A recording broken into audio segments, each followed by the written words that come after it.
Saudara, usai memberikan keterangan pers pada tadi, tim dari Mabes TNI mendatangi gedung KPK. Dan informasi selengkapnya kita akan bergabung dengan jurnalis Kompas TV, ada Valentina Sitorus. Selamat sore, Valen. Valen, siapa saja yang datang ke gedung KPK saat ini dan apa tujuan kedatangan dari TNI ke KPK?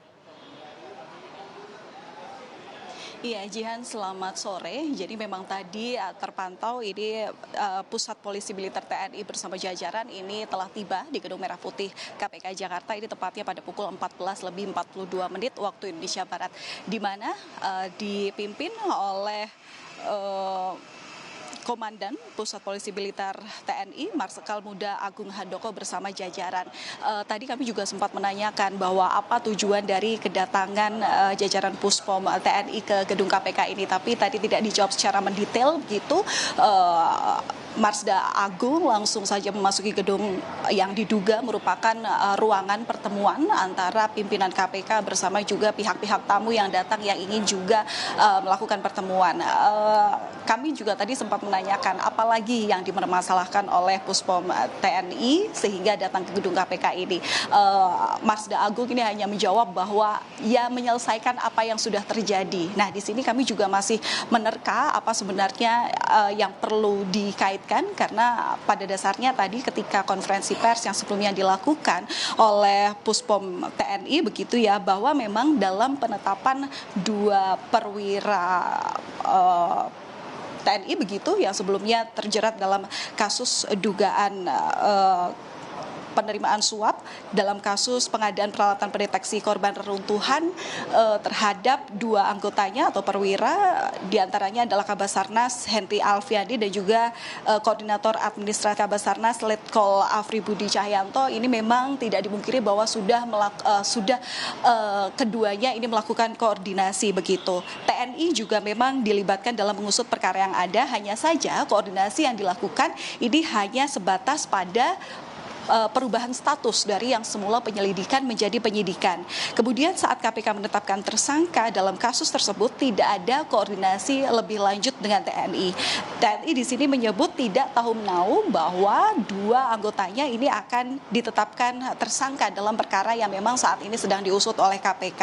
Nah, tadi juga Puspom TNI dalam konferensi persnya ini juga menyebut bahwa sampai saat ini TNI dan KPK ini tetap bersinergi dalam semua kasus yang ada dalam penyidikan kasus dugaan suap proyek pengadaan barang dan jasa di kantor Basarnas yang menjerat Kabasarnas. TNI pada dasarnya juga sangat mendukung pemberantasan korupsi, tapi juga berpesan bahwa jangan dianggap apabila permasalahan atau kasus dari dugaan suap ini diberikan kepada TNI, kemudian TNI akan mengabaikan kasus tersebut. Nah, ini dia tampik oleh TNI dalam konferensi pers dari Puspom tadi. TNI ini mempersilahkan masyarakat dan juga media ini mengontrol langsung penyidikan atas kasus ini. Militer dalam artinya dalam di sini juga mendukung atau tetap tunduk pada hukum. Namun yang perlu digarisbawahi yang tadi juga ditekankan saat konferensi pers Puspom ini adalah dalam case khusus militer mereka ini memiliki aturan tersendiri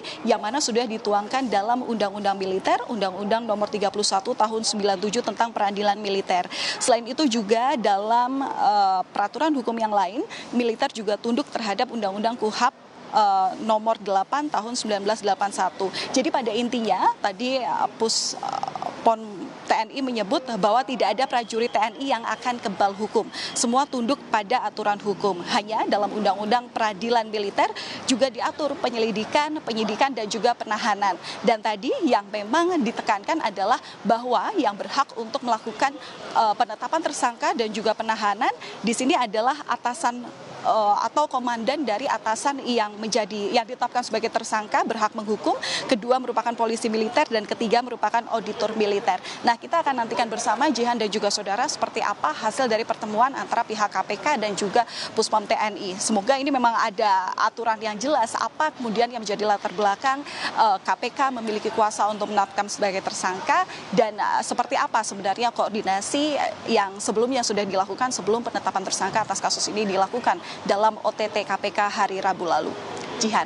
Baik, terima kasih atas laporan Anda jurnalis Kompas TV, Valentina Sitorus dari Gedung KPK Jakarta. Selamat bertugas kembali.